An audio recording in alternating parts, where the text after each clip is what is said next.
காஞ்சிபுரத்தில் தனியார் தொழிற்சாலையில் திருமணமான பெண்களை பணி அமர்த்துவதில்லை என வந்த புகாரின் அடிப்படையில் மத்திய அரசு தமிழக அரசிடம் விளக்கம் கேட்டு நோட்டீஸ் அனுப்பியுள்ளது.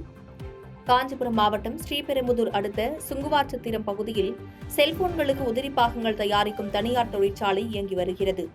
இங்கு ஆயிரக்கணக்கான பெண் தொழிலாளர்கள் பணி செய்கின்றனர். இந்த தொழிற்சாலையில் திருமணமான பெண்களை பணியமர்த்த மறுப்பதாக தமிழக அரசிடம் விளக்கம் கேட்டு மத்திய தொழிலாளர் மற்றும் வேலைவாய்ப்பு அமைச்சகம் நோட்டீஸ் அனுப்பியுள்ளது. இதனைத் தொடர்ந்து தற்போது தொழிற்சாலை நிர்வாகம் சார்பில் மத்திய அரசின் குற்றச்சாட்டை மறுத்து தமிழக அரசுக்கு விளக்கம் அளித்துள்ளதாக தகவல் வெளியாகியுள்ளது.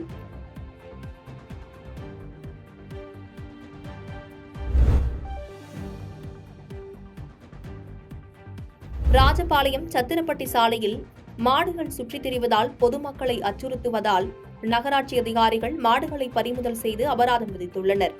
விருதுநகர் மாவட்டம் ராஜபாளையம் சத்திரப்பட்டி சாலையில் ஏராளமான கல்விக்கூடங்கள் செயல்பட்டு வருகிறது.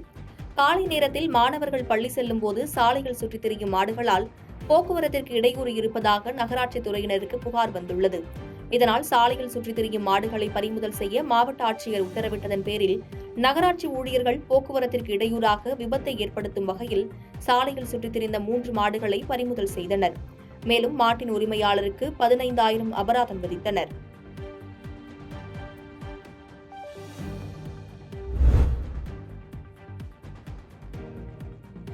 கோவில் நிலத்தை ஆக்கிரமித்தவர்கள் மீது நடவடிக்கை எடுக்க கோரி கோவில்பட்டி கோட்டாட்சியர் அலுவலகத்தில் கிராம மக்கள் காத்திருப்பு போராட்டத்தில் ஈடுபட்டதால் பரபரப்பானது. தூத்துக்குடி மாவட்டம் கோவில்பட்டி அருகே இனாமணியாச்சி கிராமத்தில் ஸ்ரீ மாலைக்கார போத்திசாமி திருக்கோவில் உள்ளது.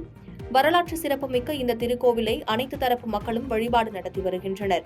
அரசு சார்பில் இந்த கோவிலுக்கு 4 சென்ட் இடம் ஒதுக்கீடு செய்யப்பட்டு குடிநீர் வசதியும் செய்து தரப்பட்டுள்ளது. இந்த சூழ்நிலையில் சில தனிநபர்கள் கோவில் நிலத்தை ஆக்கிரமிப்பு செய்து கட்டிடம் கட்டியுள்ளது மட்டுமின்றி பொதுமக்கள் வழிபாடு செய்வதற்கு தொடர்ந்து இடையூறு கொடுத்து வருவதாக கூறப்படுகிறது.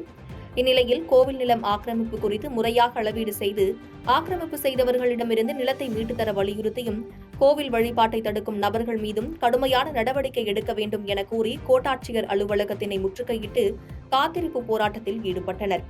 இதையடுத்து கோவில்பட்டி கோட்டாட்சியர், நேர்முக உதவியாளர் மற்றும் வட்டாட்சியர் சரவண பெருமாள் ஆகியோர் பேச்சுவார்த்தை நடத்தினர்.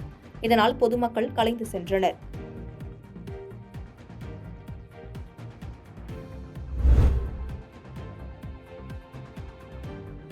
திருப்பூரில் நகராட்சி நகர்மன்ற கூட்டத்தில் 18 வார்டு கவுன்சிலர்கள் வெளிநடப்பு செய்ததால் பரபரப்பு ஏற்பட்டது. திருப்பூர் மாவட்டம் தாராபுரம் நகராட்சி நகர்மன்ற கூட்டம் இன்று நடைபெற்று வருகிறது. இந்த கூட்டத்திற்கு நகராட்சி ஆணையாளர் சித்திரை செல்வன் தலைமை தாங்கினார்.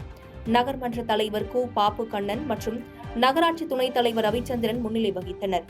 இந்த கூட்டத்திற்கு 30 வார்டு கவுன்சிலர்களும் வந்திருந்தனர். இந்த நிலையில் 18 வார்டு கவுன்சிலர்கள் கூட்டம் தொடங்குவதற்கு முன் அமர்வதற்கு இருக்கை மற்றும் அமரும் அறை கொடுக்கவில்லை எனவும் தங்களது குறைகளை நகராட்சியில் பணியாற்றும் அதிகாரிகளிடம் தெரிவித்தால் கவுன்சிலர்களின் குறைகளை ஏற்றுக்கொள்வதில்லை எனவும் வெளிநடப்பில் ஈடுபட்டனர். இதனால் அங்கு பரபரப்பு ஏற்பட்டது.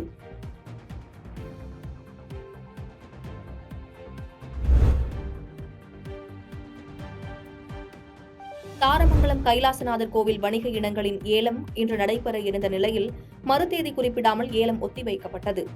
சேலம் மாவட்டம் ஓமலூரை அடுத்துள்ள தாரமங்கலத்தில் உலக புகழ்பெற்ற கைலாசநாதர் திருக்கோவில் உள்ளது.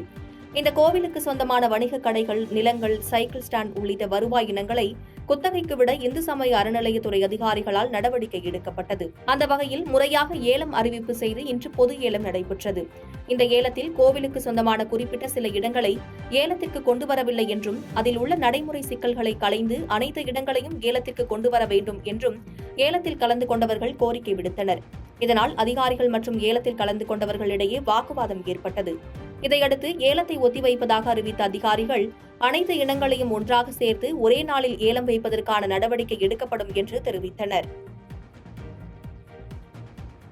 பாதகம் செய்பவரை கண்டால் நாம் பயங்கொள்ளலாகாது பாப்பா, மோதி மிதித்து விடு பாப்பா, அவர் முகத்தில் உமிழ்ந்து விடு பாப்பா.